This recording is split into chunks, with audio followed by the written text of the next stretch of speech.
a Laura, muchas gracias a todos los presentes, a todas y a todos, muchísimas gracias por estar acá. A Laura por aceptar estar con nosotros el día de hoy. La idea es hablar un poco con Laura de su libro, el último que salió, Espacios Afectivos, pero también de sus otros textos sobre la rabia, sobre Rancière, un poco qué es lo que nos interesa.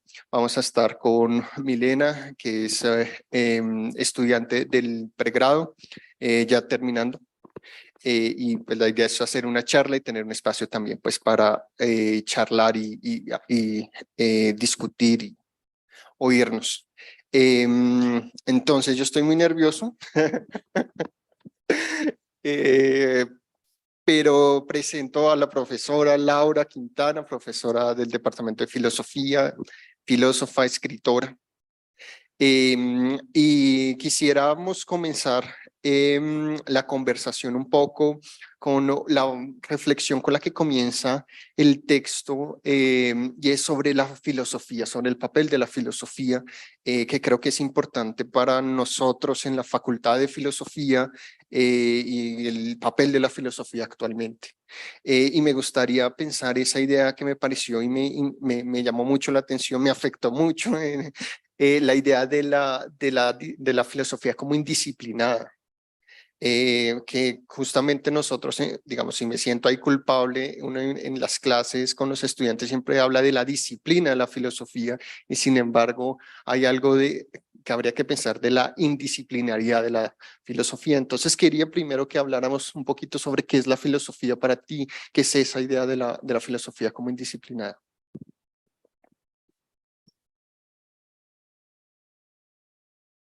Hola, sí, sí.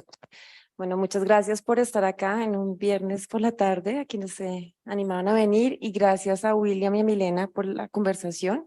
Me da mucho gusto ver a William, que estudió con nosotros en los Andes, y volverlo a ver acá. Es un placer muy grande.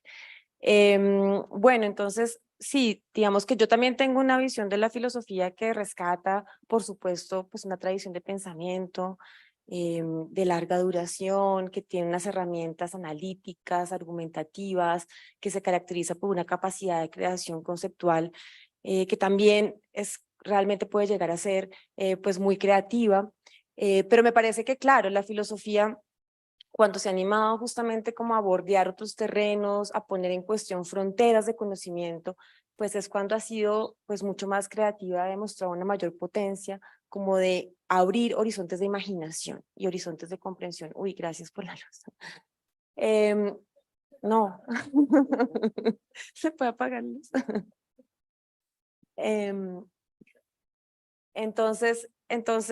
sí, entonces cuando hablo como de este carácter indisciplinado de la filosofía, que es algo que resuena también con algunas ideas de Rancière, que es un autor que a mí me ha permitido como experimentar en el pensamiento, pues me refiero como a esa capacidad que el pensamiento filosófico en Occidente, y no conozco tanto estas tradiciones diferentes al pensamiento occidental, bueno, conozco cosas del pensamiento latinoamericano, pero de hecho esa frontera entre lo occidental y no occidental ya sabemos que es muy problemática, como lo ha mostrado Fernando Coronil y ese tipo de planteamientos, pero a lo que voy es que en todo caso el pensamiento filosófico con su capacidad creativa pues se ha caracterizado también por romper fronteras y cuestionarnos, bueno, qué es un objeto de conocimiento y qué implica conocerlo, y eso, digamos, también ha roto fronteras epistemológicas, ha roto fronteras ontológicas, ha hecho pensar que el conocimiento también puede tener que ver con lo estético.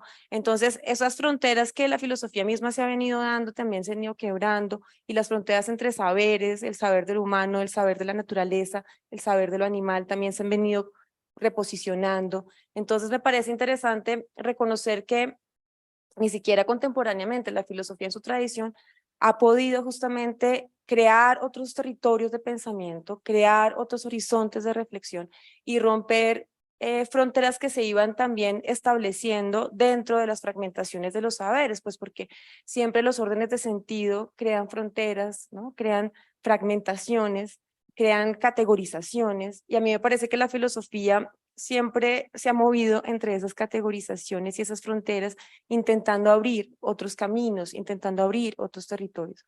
En mi caso, eso ha supuesto, por ejemplo, pues preguntarme si hago filosofía política, en qué medida eso no me compromete con hacer una filosofía situada, porque de hecho a mí me interesó la filosofía política por pensar, bueno, ¿qué supone vivir en un país como este, con esas marcas de violencia tan profundas? Y qué implica pensar desde esas marcas, ¿no? Que también son marcas afectivas, por supuesto, porque los trazos, la escritura que la vida va trazando sobre un cuerpo, pues va produciendo también experiencia, va produciendo afecciones y afectividades. Entonces, pues desde ahí me ha interesado pensar, por ejemplo, ¿por qué no puedo aprender de lo que me dice un taxista en la calle para hacerme preguntas que de pronto no estaba considerando? ¿Por qué no puedo aprender de recorridos que he hecho en algunos territorios rurales, de personas que han trabajado casi que con las uñas para construir nuevas prácticas de relación con el territorio? Entonces, como que una filosofía solo situada, filosofía política solo centrada en los textos de teoría política, a mí me empezó a parecer también estrecha, y ahí sentí esa potencia indisciplinada de la filosofía como para decir, bueno, quiero aprender de otros sujetos, quiero recorrer otros lugares para hacerme otras preguntas, y entonces ahí como que hice valer también esa filosofía más indisciplinada. Pero pues yo creo que ese camino de la indisciplina se recorre de maneras muy diferentes, y yo creo que finalmente, como ya lo dije, pues casi todos los filósofos y filósofas que son muy creativos, pues han hecho valer esa indisciplina. Lo que para mí es una muerte de la filosofía a veces es que se vuelva solamente una tarea profesional de experticia que ya no le dice nada a nadie, en donde, claro, uno aprende a leer bien los textos, que eso es indispensable, porque leer es fundamental también para leer el mundo, pero si uno solamente se dedica a la labor de demostrar que sé mejor de este autor que de este otro y que los demás son unos idiotas, y de publicar en revistas indexadas que leen tres gatos, a mí eso se me torna muy estrecho y siento que ahí la filosofía se hace valer muy disciplinaria, pero termina siendo muy impotente y muy impertinente. Entonces, pues me parece también que hacer valer el carácter indisciplinado de la filosofía es también reclamar su potencia de sentido y su pertinencia, pues que creo que puede ser pues muy profunda y significativa hoy, ¿no? En un mundo en donde pues hay muchas cosas por repensar.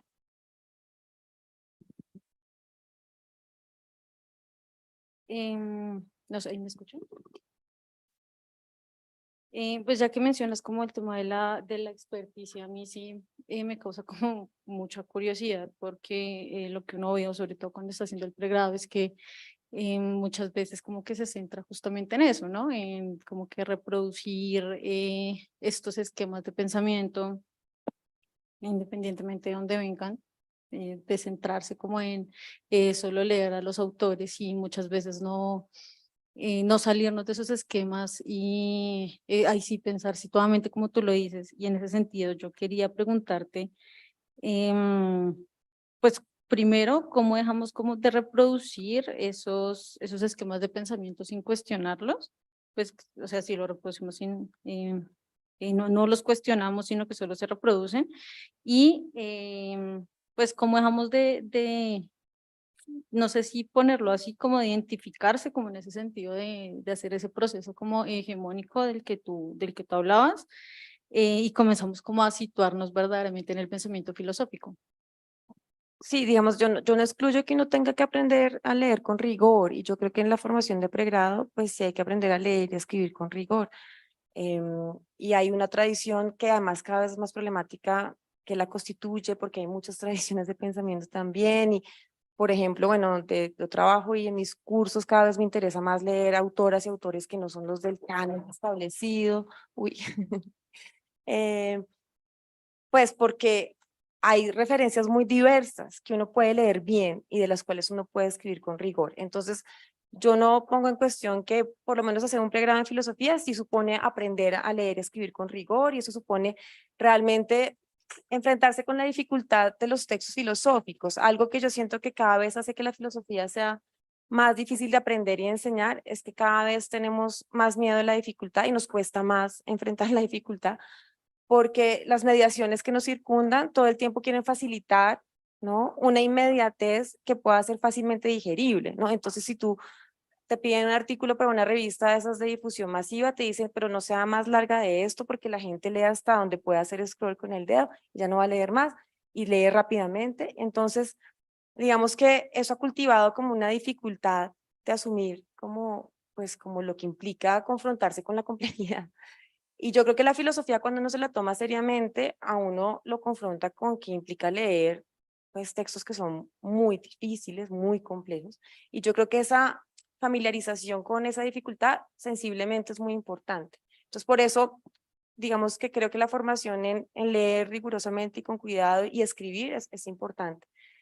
Luego los caminos como de apertura, creo que también son importantes que una carrera de filosofía los posibilite. Entonces también acentuar que pues la gente que aprende filosofía no solo tiene que leer y escribir con rigor, sino también potenciar su creatividad y hacer ejercicios que permitan más esa creatividad, permitir diálogos con textos que no son necesariamente disciplinariamente filosóficos y empezar a permitir que se puedan tejer puentes. Pero yo creo que esas comunicaciones también las va buscando cada persona, porque cada persona tiene como preguntas que el mundo le hace que son muy diversas.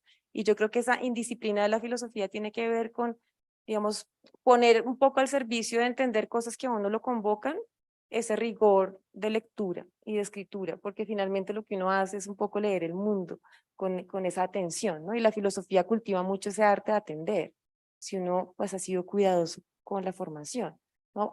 Aprender a atender no es fácil.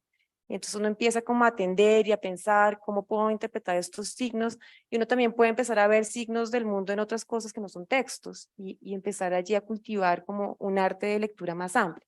Pero yo creo que eso tiene que ver también con los estímulos de cada persona, y creo que por eso la formación universitaria pues es chévere que propicie caminos interdisciplinarios, transdisciplinarios, para que la gente vaya armando como recorridos diferentes. Pero yo creo que la filosofía se nutre mucho como de también en su formación más rigurosa y disciplinaria, encontrar aperturas y diálogos con otros saberes y con otros actores y con otras maneras de imaginar.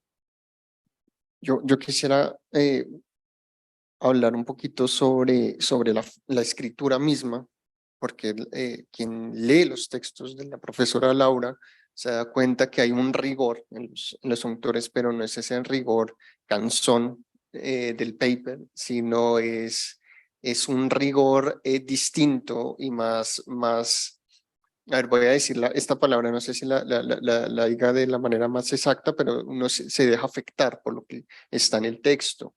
Y es muy interesante y quería preguntarte un poco eso de esa experiencia, esa escritura heterógena tuya, que es una son experiencias, son textos, son autores, ¿sí? Pero que no caen en esa idea que en algún momento del texto tú hablas, y es como, no cae como en la mera subjetividad, y entonces como es la subjetividad de Laura, y entonces queda de entrada ya, digamos, limitada un poco.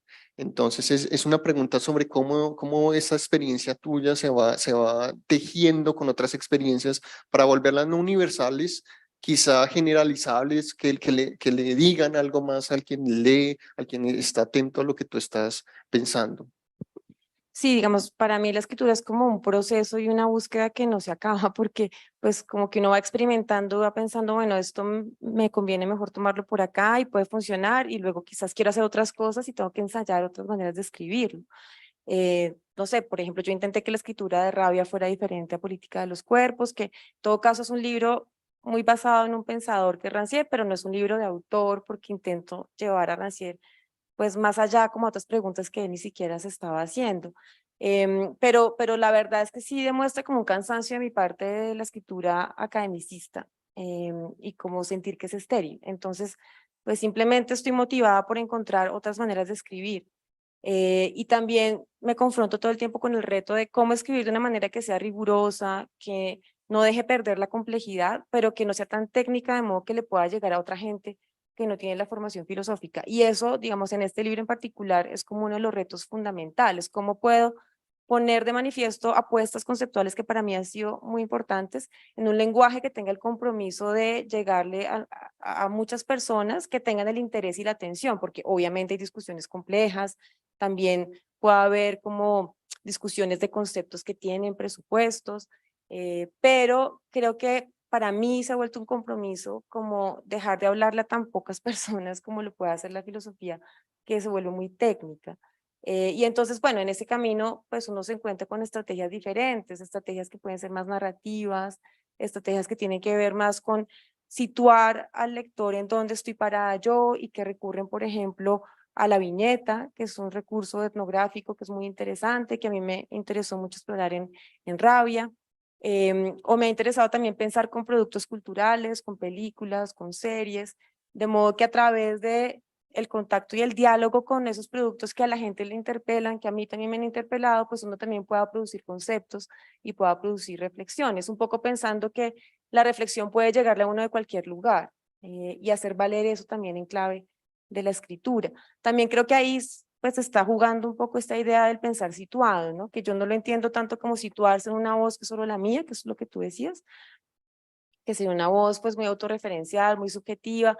A mí también me parece problemática a veces esa tendencia, por ejemplo, a ciertos ejercicios de autoetnografía que están tan situados en la persona. Hace poco leí una autoetnografía, pues no, era una etnografía supuestamente de una chica que tenía contacto con comunidades de mujeres indígenas en el norte del Cauca, em, pero hablaba tanto de ella que no me dejaba sentir lo que ella había experimentado. Entonces lo sentí como tan narcisista que para mí situar el pensamiento no es esa posición narcisista, entonces voy a hablar de mí, lo que yo sentí, lo que a mí me afectó, el encuentro que implicó para mí, sino más bien asumir que yo como sujeto estoy conformada por muchas voces, que son las voces de otros, los textos que he leído, las imágenes que me han afectado, los recorridos que he hecho, pero también un otro que se puede centrar en el encuentro con lo que está pensando. Y por otro lado, tener en cuenta que el yo también está formado en un complejo de relaciones en donde lo que a mí me concierne, por ejemplo, el punto de partida política de los cuerpos, que es como la plebitusa, que es básicamente eso, y me acuerdo que yo llegué como recién eso a la clase y estaba dando un curso que se llamaba Estética y Política y les dije a mis estudiantes, no, vamos a pensar esto y empezamos a pensar y ahí como que eso me impulsó a pensar y terminé desarrollándolo en el argumento del libro. Pero entonces eso que a mí me afectó, afectaba a todos los estudiantes que ese día en la clase y luego evidentemente uno se fue dando que afectaba a mucha gente de este país y que se podía conectar con afectaciones de pronto de otras personas en otros lugares que también sentían pues como, sí, una desilusión, como con colegas de los que, con quienes he hablado sobre lo que ha pasado en Chile y así, porque esos fenómenos de frustración política pues nos están rondando, entonces como que uno se sitúa allí, pero ese situarse también recorre una madeja de relaciones que pueden surcar a otros y otras, y entonces ahí se puede dar esa interpelación.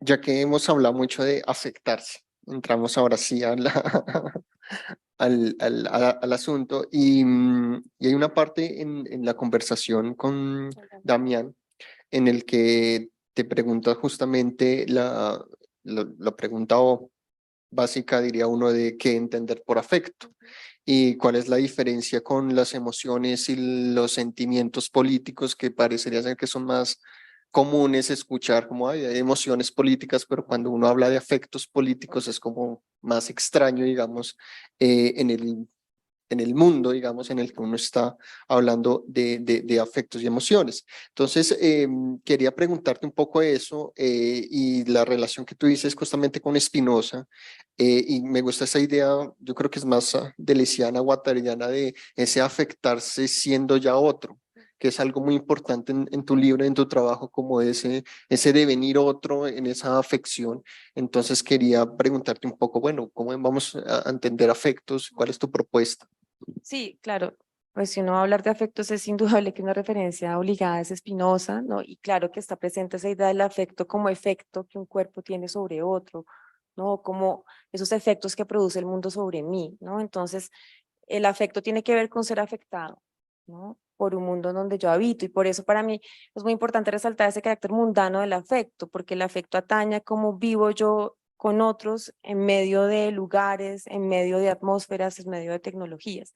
El afecto para mí también ha tenido que ver mucho con releer de una manera muy situada, muy ligada con lo que a mí me interpela el pensamiento de Nietzsche, que quizás para mí es como una influencia mucho más marcada que pues que Spinoza y que Deleuze y Guattari, aunque pues Deleuze y Guattari son profundamente nietzscheanos, ¿no? Pero de Nietzsche me parece fundamental esta idea de que el afecto tiene que ver con cómo como las relaciones y prácticas sociales que tienen también una historia, se van sedimentando y se van inscribiendo en el cuerpo. Entonces el afecto es como el efecto de esa inscripción corporal, es esa memoria corporal que se va grabando y que se va desplegando en mi relación con los otros y en mi relación con el mundo.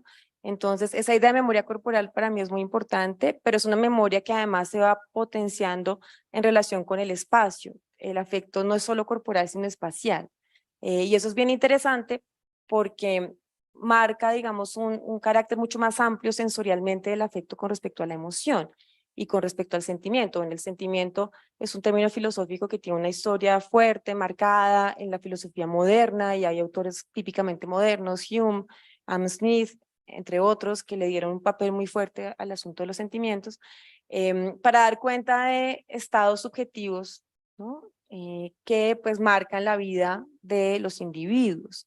Entonces, la noción de sentimiento tiene un carácter muy subjetivista, ¿no? Porque atañe a la vida psíquica o individual de un sujeto, y en algunas de esas perspectivas incluso hay una naturalización de los sentimientos, ¿no? Hay sentimientos que son universales para los humanos y que hay que cultivar de una cierta manera. Claro, yo me distancio de ese subjetivismo para pensar, digamos, pues uno, pues que los afectos son producidos socialmente. Dos, que aunque sean producidos socialmente, no quedan del todo determinados por las codificaciones sociales, porque en su emergencia siempre hay algo que excede a esas codificaciones, ¿no? Yo puedo haber sido formada de esta manera, la manera en que me enseñaron a sentarme, estar derecha, codificó mi cuerpo de un cierto modo. También la manera en que me enseñaron a hablar, dónde nací, todo eso son codificaciones que van modulando mi cuerpo y que van produciendo afectividades en mí. Bueno, creo que con otros marcos teóricos, Norbert Elias tiene como todas estas reflexiones en el proceso de civilización de cómo los cuerpos son configurados a nivel como de sus hábitos y de sus instintos a través como de esas codificaciones sociales. Pero uno puede descodificarse. Uno puede también desidentificarse, uno puede decir, ya no quiero sentirme así respecto de eso. Uno puede decir, estoy harta de que este tipo de afectividades me conecten con formas de desprecio sobre el cuerpo de las mujeres que yo no quiero reproducir. Y ahí hay como encuentros que uno tiene con el mundo que le dicen, quiero ser de otra manera. Entonces, por eso digo, no queda uno de todo codificado, aunque los afectos emergen de prácticas. En todo caso, se pueden ir reconfigurando porque las codificaciones no saturan por completo el campo de la experiencia. Entonces, eso es muy importante en esa tradición como del afectivo. Y por otro lado, el emocional también tiene una historia, pues lo emocional empieza a volverse fuerte en las discusiones teóricas y también psicológicas, justamente con la emergencia de la psicología como saber, ¿no? Y pues en el siglo XX, todo el lenguaje de las emociones tuvo que ver mucho con procesos de conducción de los sujetos ligados con el capitalismo, ¿no? Y hay ya muchos trabajos que muestran cómo todo este asunto de la inteligencia emocional, pues tiene que ver con prácticas de configuración de los sujetos, como cierto tipo de sujetos, que deben ser regulados y conducidos de una determinada manera.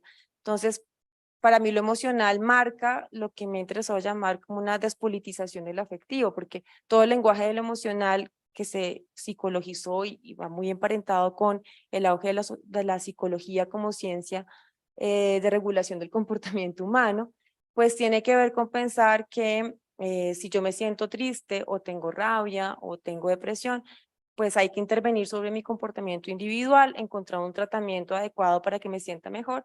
Y eso pierde de vista cómo pues esas afecciones tienen que ver muchas veces con prácticas en el mundo y condiciones del mundo que hacen que yo me sienta así. Entonces, pues creo que también hablar de afectos es poner la mirada sobre esas condiciones del mundo, y por eso pues está en juego una politización también del afectivo.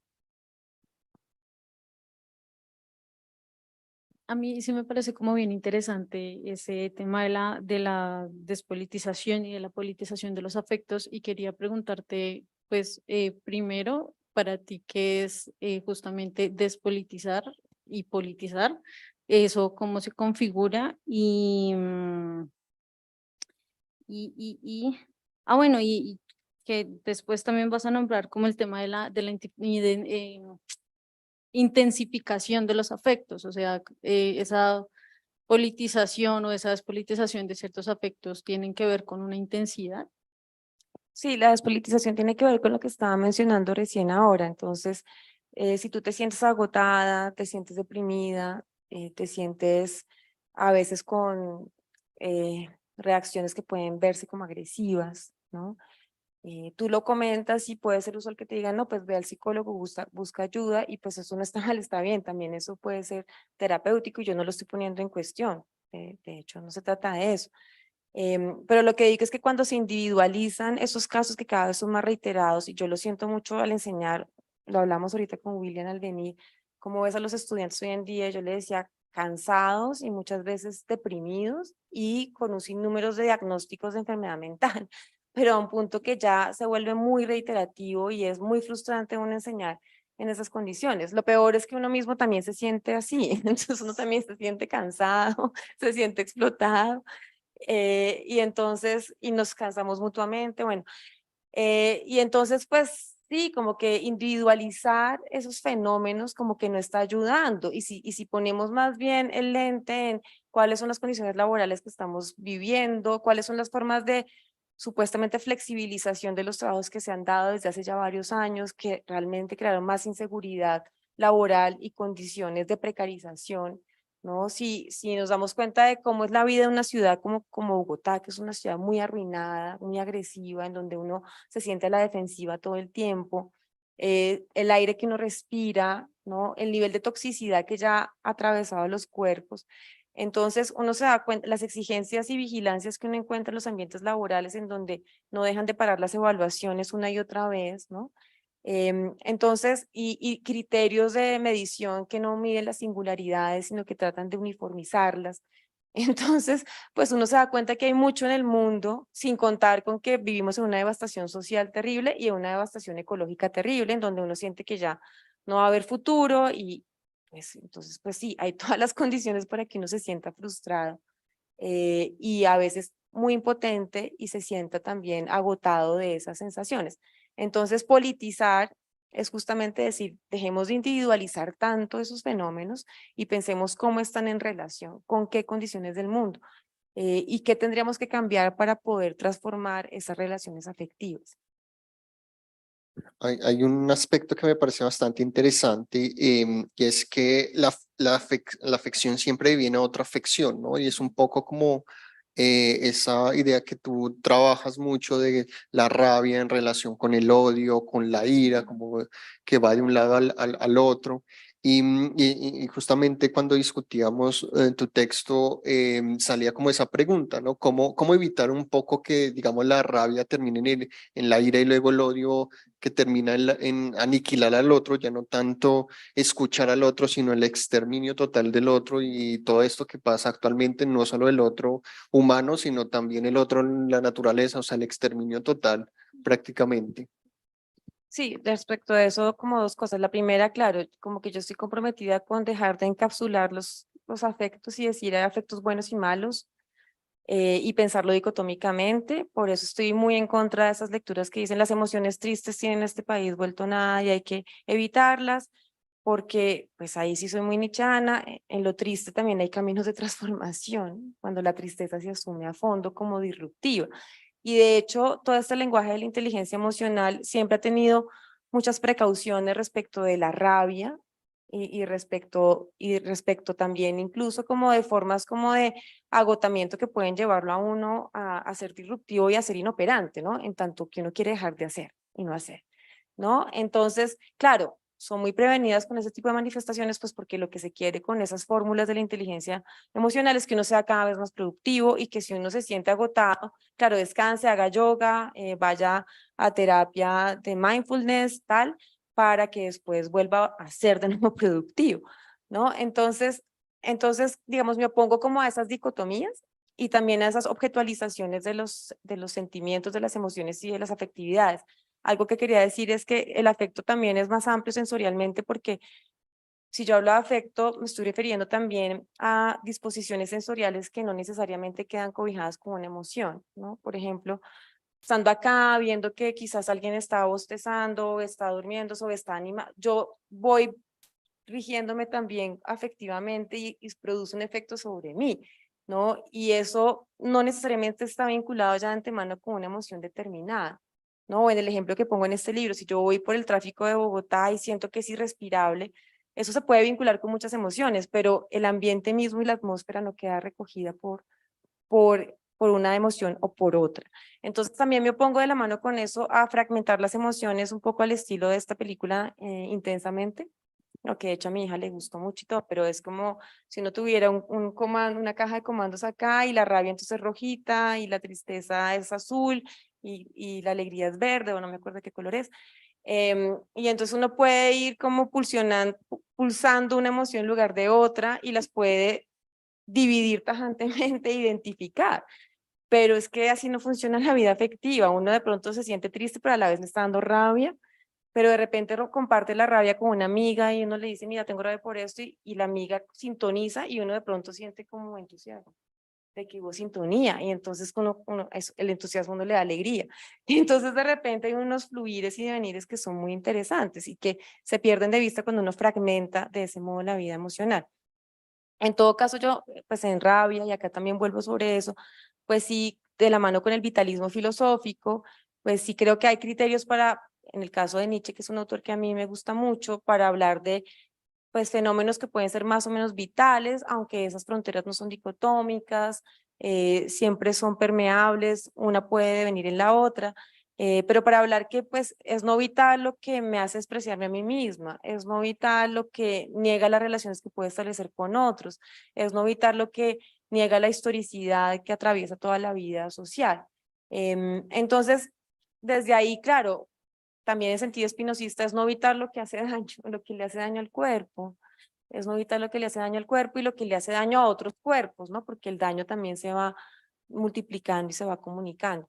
Entonces desde ahí hay como un trabajo de modulación afectiva, pero no hay una receta para eso, ni es mi pretensión dar una receta para eso, pero es una modulación que a mí me interesó pensar en clave política, ¿no? Entonces, pues de nuevo, cuando aparece el fenómeno de la rabia, por ejemplo, las mujeres por mucho tiempo se nos fijó en el lugar de la mujer rabiosa como mujer histérica. El feminismo le dio la vuelta a eso. Dijo, claro que las mujeres tienen mucha rabia, porque pensemos las dominaciones que ha padecido el cuerpo femenino y los silenciamientos de esas emociones, de esa emocionalidad y de sus capacidades y de sus poderes. Entonces, ¿cómo logramos darle la vuelta a esa afectividad que me puede dejar encerrada en mí misma y que me puede hacer sentir frustrada e impotente para que esa impotencia no se reproduzca más? Porque si la rabia queda como encerrada sobre sí misma y sintiéndose impotente, pues se puede volver ciertas formas de resentimiento en donde yo proyecto esa sensación de frustración sobre otros y esa impotencia sobre otros y me vengo por ellos un poco en el sentido nietzscheano, o se puede volver poco a poco formas de odio donde el otro sobre el cual yo proyecto se vuelve cada vez una amenaza para mí, entonces quiero eliminarlo porque lo veo como un obstáculo para mi realización, ¿no? O se vuelve quizás una rabia muy conformista en donde para mí es suficiente pues simplemente alzar la voz y exigir un respeto, lo cual quizás se vuelve después inocuo porque no voy a lograr cambiar nada. Entonces, por eso como que rabia plantea como un camino que tiene que ver con politizar la rabia, ¿no? Ponerla, la rabia siempre es política en el fondo, porque siempre está ligada con condiciones del mundo que de una u otra manera me afecta, pero yo la puedo politizar al trabajarla con otras y otros y al entender cómo tiene que ver con condiciones del mundo que habría que modificar. Y por eso, digamos, me remito como a apuestas de ciertos feminismos contemporáneos que han vinculado el papel de la rabia con el asunto de la revolución sensible, ¿no? Cómo transformar las coordenadas sensibles del mundo para que como cuerpos podamos sentirnos de otra manera y habitar de otra manera también en los espacios. Entonces tiene que ver con eso.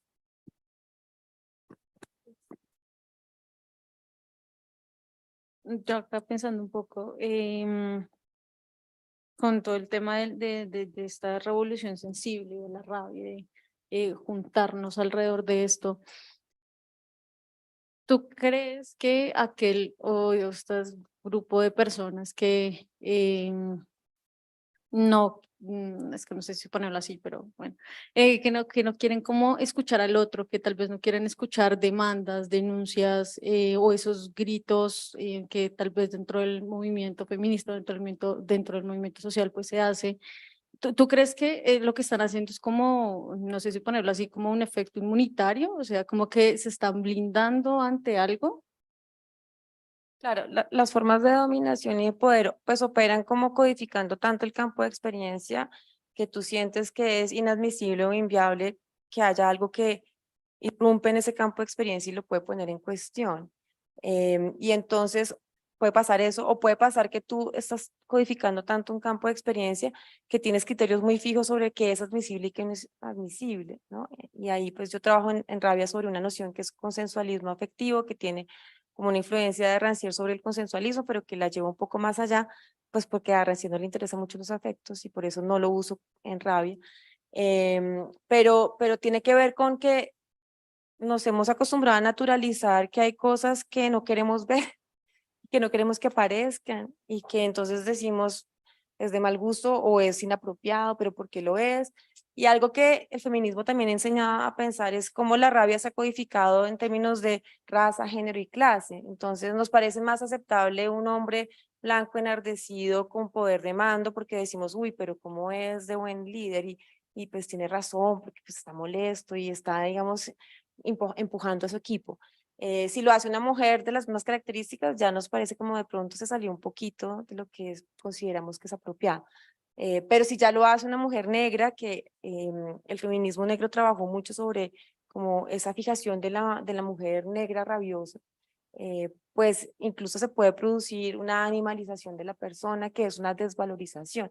Entonces las formas de poder también desvalorizan a los sujetos y les quitan agencia, y entonces desvalorizar la rabia a una persona es una manera de invalidarle, decirle, pues no cuenta lo que tú sientes, ¿no? Y en lugar de decir, bueno, revisemos qué es lo que te hace daño, pues más bien muchas veces se pone el peso sobre la persona. Ahora, el asunto de la ira tiene que ver con cuando la rabia emerge siempre como reconocimiento de un daño, y se reconoce incluso de manera comprensiva. Reconocimiento de un daño. Cuando ese daño que se reconoce no se escucha y no se quiere admitir, pues se puede exacerbar, ¿no? Por eso a mí me ha interesado mucho pensar el tema de la relacionalidad de las violencias. Cuando vemos una violencia que ya se exacerbó, pues hay que preguntar cómo se pudo exacerbar así, ¿no? Sobre todo cuando viene del lado de personas pues subalternizadas que han padecido constantemente violencias estructurales que han pretendido acallarlas y que han pretendido silenciar sus manifestaciones contra la injusticia a través, por ejemplo, de la RAN. Justamente una pregunta que teníamos es sobre esa idea del resentimiento que está, digamos, en el libro, está en Rabia, y esa idea de resentir un poco, ¿no? De no, digamos que la herida queda ahí, se siente de otra manera, pero hay formas de sentirla y de crear a partir de ella. Es un poco también ese asunto que tú hablas de la emancipación, que la emancipación siempre es algo de la creación, de crear algo en el mundo. No es una liberación propiamente dicho, sino lo tomas tú como una creación, también muy nichana me parece. Y quería preguntarte justamente eso, cómo desde el resentimiento nos puede permitir crear nuevas formas de relacionarnos, nuevas subjetividades, nuevos cuerpos, que es la apuesta un poco que tienes. Sí, digamos que pues en este libro hago explícitas unas diferencias que están atravesando la argumentación de rabia, y es que hay una diferencia como entre un resentimiento narcisista o culpabilizante, ¿no? Que es más el que analizó Nietzsche en Genealogía de la Moral, que es como esta marca de un daño que queda sobre mí y que me deja encerrada en la reiteración del dolor, ¿no? Y se vuelve narcisista porque yo quedo encerrada sobre mí misma y hay casi que un goce en sentir cómo vuelve la marca una y otra vez y que empiezo a proyectar de pronto sobre otros, a culpabilizar a otros por eso que en realidad pues me está consumiendo a mí en mis capacidades vitales, ¿no? Pero no todo resentimiento es así, ni es ese resentimiento narcisista. Quizás lo que sí es característico del resentimiento en general es que el resentimiento quiere hacer valer como esa memoria de un dolor que no se quiere olvidar, ¿no? Pero ese compromiso con no olvidar se puede traducir o bien en este narcisismo que ya mencioné, o bien puede dar lugar como una actitud ética al estilo de Jana Marie, en donde se dice, yo no quiero olvidar el daño que padecí, pero voy a hacer valer ese no olvido como un acto de resistencia no conciliatorio, en donde yo lo que quiero exigir es que el mundo en el cual fue posible este daño, pues tenga que cuestionarse radicalmente, ¿no? Si yo hago una diferencia como entre resentimiento crítico, lo llamo ahí en el caso de Amery, y la rabia politizada, pues tiene que ver con que yo creo que la rabia politizada se interesa mucho más y demuestra mucho más performativamente cómo confrontar la injusticia necesita un cambio de fondo y hay como una apuesta por proponer cómo será ese cambio y esa transformación. Mientras que el resentimiento crítico está más atado como al compromiso resistente de no olvidar y cuestionar radicalmente pues el mundo en donde el daño fue posible desde esa apuesta por no olvidar. Bueno, yo quisiera con una última pregunta y abrir a la discusión un poco también para escuchar otras voces, pero es una pregunta que nace después de haberte leído mucho y de mi experiencia, y es la relación entre la afección y la experiencia un poco, y a veces uno siente cierta dificultad de entender un poco o de afectarse un poco por la experiencia. Y lo he visto mucho, digamos, hace pocos días hablábamos en una mesa justamente sobre las mujeres, sobre el acoso y había personas que seguían con ese argumento de decir es que una mirada no necesariamente tiene que ser acoso, ¿no?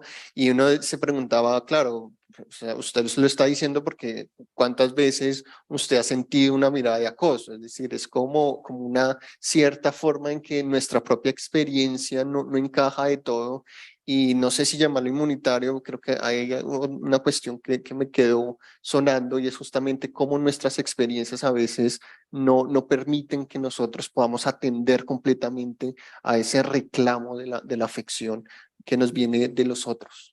Claro, porque toda experiencia está configurada de una cierta manera y entonces a veces, como lo mencionaba hace un momento, las codificaciones pues se han vuelto tan rígidas y han, digamos, atravesado tanto la experiencia de los sujetos, pues que justamente impiden que pueda haber cruces y aperturas para que justamente yo me deje interpelar. Y entonces lo que hago es codificar ya la mirada desde lo que yo anticipo va a significar para mí esa mirada, en lugar de atender a la posibilidad de que esa mirada me cuestione, por ejemplo.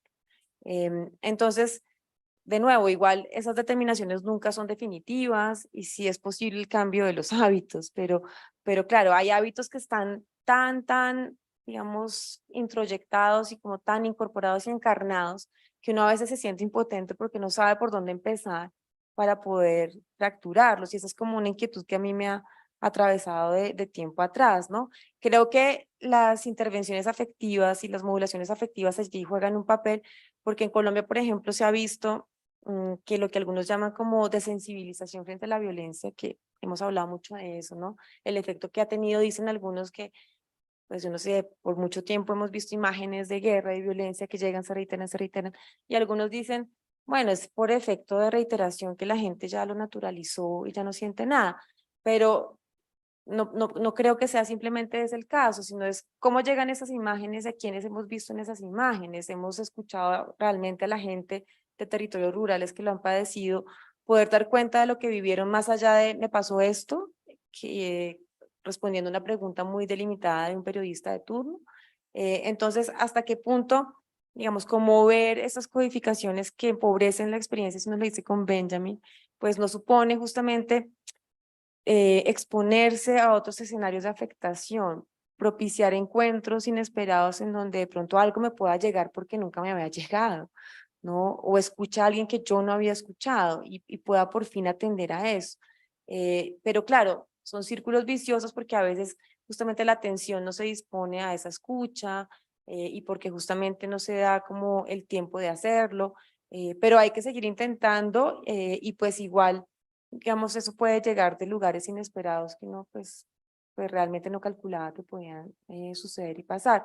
Pero sí creo que evidentemente cambiar hábitos tiene mucho que ver con cambiar configuraciones sensoriales, ¿no? Y por eso, digamos, hay que intervenir sensorialmente en la experiencia. No se trata simplemente, que fue algo que me interesó con toda la experiencia de lo del plebiscito, como explicarle a la gente con tonos pedagógicos y súper explicativos, esto es así, tiene que funcionar así y aprenda, sino también incidir en la manera en que las personas se sitúan afectivamente sobre qué han entendido por el conflicto armado, cómo la violencia los ha afectado, encontrar ese lugar de interpelación, ¿no? Sin despreciar al otro, porque yo creo que en las tácticas como de interpelación se ha dado mucho desprecio, pues tanto de la persona que pensamos que es ignorante y analfabeta o irracional, como desde posiciones progresistas de personas que pues calificamos como antiderechos y no progresistas, que realmente pues nos retan porque no sabemos cómo llegar a esas personas, pero que descalificamos muy fácilmente como irracionales también. Y en esos descalificativos se reproducen los desprecios. Entonces, como que creo que también es el trabajo de encontrar otros lugares de interpelación que pongan en cuestión esa lógica del desprecio. Bueno, muchas gracias. Tenemos un espacio, un tiempito para si alguien quiere preguntar, em, interpelar. Yo creo que hay que pasar uno.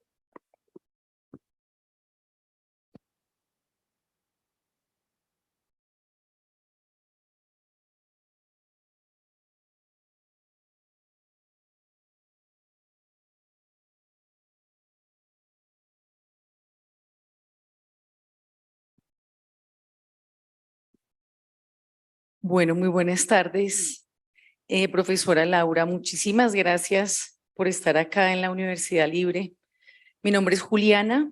Yo estudié pregrado aquí en la universidad hace ya 20 años. Fue una de las primeras cohortes de la Facultad de Filosofía y realmente uno siente que eh, la exposición que usted desarrolla es pensar la filosofía de manera cotidiana.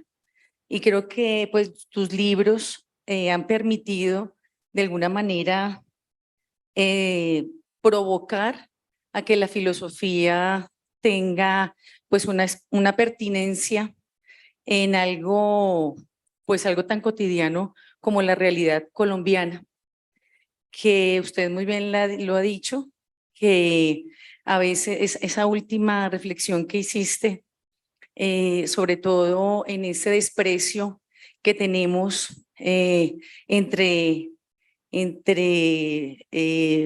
personas que habitamos y transitamos un mismo territorio. Yo quisiera, a propósito de lo que decías de la indisciplina, del pensamiento indisciplinado, mientras lo desarrollabas, decía yo, bueno, la indisciplina es la disciplina del pensar situado. Efectivamente requiere de una rigurosidad, de una exigencia argumentativa, de un estudio, de una lectura, pero efectivamente yo estoy de acuerdo contigo. Como docente de filosofía, soy docente de la Universidad de la Amazonía. Estoy, digamos que, conociendo un territorio afectado por la violencia y llegar a una población, conversar de filosofía en población que en su gran mayoría no se reconoce como víctima del conflicto, precisamente porque lo último que tú expones tiene que ver con esa afección, o sea, cómo me siento interpelada, ¿cierto? Interpelado frente a los acontecimientos que han acontecido en Colombia. Y entonces, cuando tú desarrollas esa apreciación de que la filosofía efectivamente tiene que hablar de lo cotidiano, de la reflexión que hace el taxista, que hace el habitante en la fábrica, ¿sí? La ama de casa, o sea, cómo le llegamos a la población que quiere formarse, pero que no le interesan los temas como lo decía la moderadora Milena. O sea, cómo en esa inmunidad que tú trabajas en el texto de Rabia, o sea, cómo llegamos a desinmunizar, ¿cierto? O a politizar esa rabia digna que, que se, o hacer de la rabia una rabia digna más bien, ¿cierto? Y llamar la atención sobre esos sucesos que son pues que nos convocan de manera común a todas y a todos. Entonces, te agradezco mucho. Quería también hacer mención que de los textos que has sacado, los que tienes en el YouTube, por ejemplo, en tu canal, una estrategia que yo he utilizado es utilizar alguno de los videos que tú tienes del texto Rabia, y que eso me ha permitido abordar, por ejemplo, el tema, el problema, los dilemas éticos o la construcción de conocimiento cuando hablamos de historia de la ciencia o qué sé yo. Es decir, esos, o sea, es la apertura de otra forma para abordar a los clásicos, para abordar problemas filosóficos y éticos, y que muchas gracias por tu aporte. Muchas gracias, Juliana. Pues muchas gracias por el comentario. Tremendo pues, trabajo en la Amazonía enseñando filosofía, muy valioso, muy admirable también. Quería decir solo algo sobre lo que dijiste sobre la rabia digna, que de hecho es una formulación súper interesante que viene del movimiento popular, ¿no? El zapatismo es el que elabora esa noción que luego como que ha circulado y ha contagiado a otros movimientos sociales en Latinoamérica. Y es muy interesante porque la dignidad de la vida también tiene que ver con lo cotidiano. Y entonces, ¿cómo yo puedo darme cuenta que al reivindicar la digna rabia, pues no solamente estoy evidentemente también pues confrontando instituciones públicas que operan sobre mí de una manera muy vertical, sino que también estoy pensando cómo habitar pues contextos saturados por formas de daño y muy arruinados? Entonces, em, entonces, pues esa pregunta por cómo vivir es una pregunta que todos nos hacemos y yo creo que la filosofía ética, por lo menos a mí la que me parece más interesante, siempre ha estado confrontada con esa pregunta sobre cómo vivir y creo que también la filosofía puede conectarse más con personas del común cuando uno la cruza con esa pregunta, ¿no? ¿Cómo vivir aquí ahora? ¿Cómo rehabilitar haciendo valer como mis deseos o haciendo valer otro lugar para mi corporalidad, de modo que yo no tenga que quedar fijada al papel de simplemente soy una ama de casa que tiene que limpiar la casa, sino que allí pueden aparecer otras cosas. Y yo creo que ahí hay como otra manera de situarse en el pensamiento, que quizás no se escribe en un texto que alguien pueda leer como filosófico, pero que también pone en manifiesto un pensamiento de lo cotidiano que se puede nutrir como de fuentes muy distintas, y la filosofía podría ser una de ellas, aunque no la única.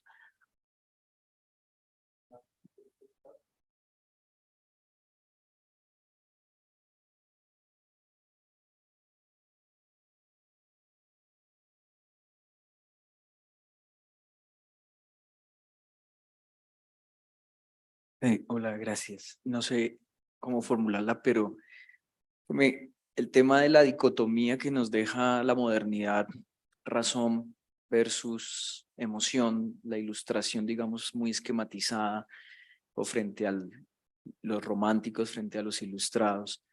En este registro desde los cuerpos afectados y esas múltiples afectaciones que somos como cuerpos interafectados, como desde, digamos, desde esa otra lógica espinosista, deleuziana, etcétera, podemos superar esa dicotomía en la que nos dejó el proyecto de la modernidad, y cómo para un país como el nuestro, que vive también esa múltiple afectividad, donde uno a veces no sabe si es ausencia de ese componente más de racionalidad o de razonabilidad frente a eso, o cómo hacer, ¿no? Es decir, desde esa otra mirada, superando esa dicotomía. Sí, digamos, hay varias cosas que uno podría pensar allí porque la pregunta también pues va a varios lugares, pero pues por un lado pues está el camino nietzscheano que a mí me parece muy sugestivo y es la razón tal y como la conocemos, esa razón moderna, el sujeto autónomo que puede autodeterminarse, ¿no? Un poco que tiene su modelo en Kant, ¿no? Es también el fruto de un devenir en donde hubo pues toda una configuración de los afectos, ¿no? Para que se pudiera producir esa razón autodeterminada se tuvo que dar toda una educación afectiva, una educación emocional, ¿no? Entonces, pues claro, es mostrar que toda configuración afectiva es ya una configuración toda configuración racional es ya una configuración afectiva y sensorial, ¿no? Y eso se puede ver encarnado muy fácilmente. Uno ve a veces como esos personajes, a veces de cierto sector, como el centro político que quiere ser muy desafectado, ¿no? Y yo razono con argumentos, adiós las emociones que exacerban el debate público, y uno los ve realmente muy exacerbados defendiendo eso, ¿no? Entonces, evidentemente, esa defensa de una racionalidad desafectada se produce tremendamente efectivamente y está localizada efectivamente, ¿no?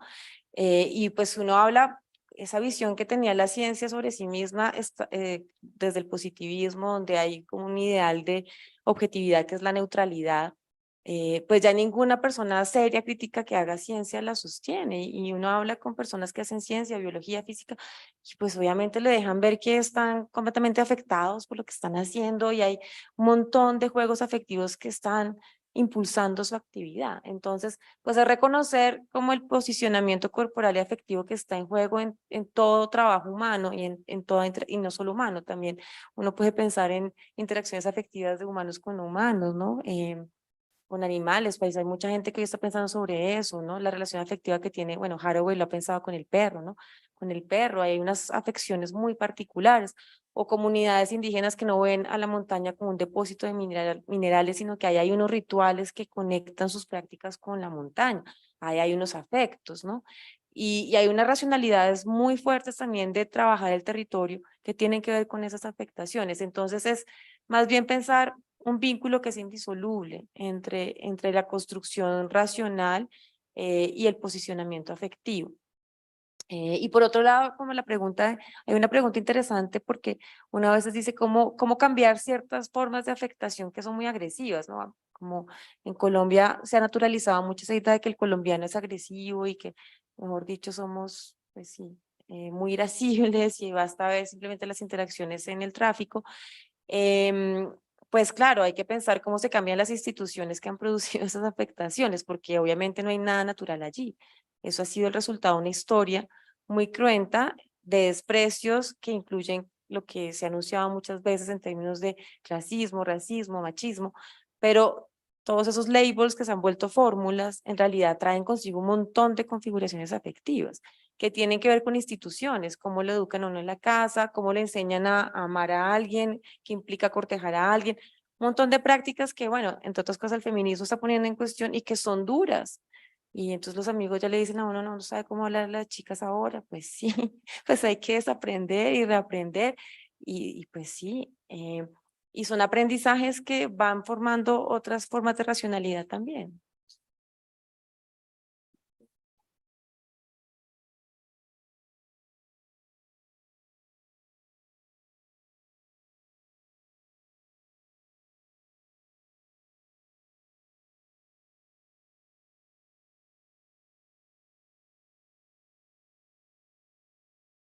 Buenas tardes. Aló, así. Buenas tardes, muchísimas gracias por la exposición. No sé hasta dónde la pregunta pueda tener como sentido, pero es más la inquietud. Las emociones o las afecciones, no sé si puedan ser educadas, no puedan ser educadas, si puedan pertenecer a un proyecto, pero ¿cómo contribuirían a hacer un planeta más justo? Sí, pues claro que sí, pues, hemos estado hablando de eso, ¿no? Como los afectos son relacionales, pues yo puedo ir incidiendo en relaciones que los han configurado para cambiarlos, ¿no? Pues basta pensar cómo uno educa a un niño, ¿no? Uno empieza como a modular sus afectaciones, sus afecciones, los efectos que las cosas tienen sobre él, pues, o ella, indicándole caminos de comportamiento y a través de prácticas que se van reiterando, a través de usos, donde uno va mostrando como lo que uno considera puede ser más útil o más vital o más planificante para un niño o para una niña. Y eso también tiene que ver con las instituciones que esa persona habita. Si yo pues estoy acostumbrada a que todo el tiempo me desprecien porque soy mujer, y a través de un montón de prácticas que incluyen machismos y micromachismos, pues obviamente eso va a incidir en cómo me constituyo como persona. Entonces desbaratar eso pues supone empezar a desbaratar relaciones, y puede empezar por cuestionar cómo me miran, cómo me hablan, a pues intentar armar un proyecto feminista que vaya a incidir sobre eso de manera más macropolítica. Entonces, los caminos son diversos porque pueden incluir estrategias que son más estructurales y más macropolíticas, otras que son más cotidianas y más micropolíticas, pero uno sí puede ir interviniendo sobre cómo se siente, porque cambiar la manera de pensar, que eso también lo decía Nietzsche, cambiar la manera de pensar es cambiar la manera de sentir, ¿no? Entonces, ¿cómo empiezo yo a sentir otras cosas, a sentir de otra manera? A través del cambio en ciertas prácticas, ciertos hábitos. Entonces, bueno, pensando, por ejemplo, en un mundo más justo, bueno, ¿qué sería un mundo más justo? Yo diría, bueno, un mundo donde haya una mayor redistribución, donde haya una menor concentración de la riqueza, donde ya no haya un afán de producir tanta riqueza, donde haya formas de vida más sostenibles para el planeta, porque realmente lo estamos destruyendo. Y uno puede encontrarse allí como con un muro que le indica una impotencia, y es que es lo que estamos sintiendo hoy en día. Podemos ir cambiando nuestros hábitos, y yo creo que pues a mí ya me siento mal de tomar esta botella de plástico, y pensé, dejé mi termo. No, uno va ya cambiando sus hábitos y va haciendo cosas. Yo ya, por ejemplo, no quiero viajar tanto en avión y me invitan a cosas, digo, puede ser virtual a veces, porque pues ¿para qué gastar tanto gasolina? Bueno, pues sí, por ejemplo. Eh, bueno, uno va haciendo sus pequeños cambios micropolíticos porque quiere como hacer las cosas mejor, porque quiere cuidar del mundo. Y uno se encuentra con el muro enorme de que pues uno hace eso y las grandes multinacionales pues compran bonos de carbono, haciéndole trampa como a toda la lógica que está por detrás, o más bien acentuándola, porque es una lógica la verdad bastante perversa, y no cambian realmente sus modos de producción, su tratamiento de los residuos, siguen muy atados a energías fósiles, y uno se siente impotente porque pues para que me ponga a tomar yo de mi termo y tal y no consumir plásticos igual, pues las grandes empresas siguen haciendo lo que siguen haciendo. Entonces, no es una pregunta fácil la que usted hace, porque realmente todo el tiempo está en juego combatir también esa sensación de impotencia, porque si uno simplemente dice no va a cambiar nada en mis prácticas, pues también eso puede ser problemático. Uno igual puede sumar poco a poco, y aunque no vaya a ser la gran diferencia, quizás allí puedan emerger actitudes distintas que pueden crear formas de presión política que puedan escalar. Quizás no, quizás sí, pero uno puede jugar con ese quizás, porque pues igual hay mucho que está en juego. Bueno, gracias. Gracias a ustedes, muy interesante la charla.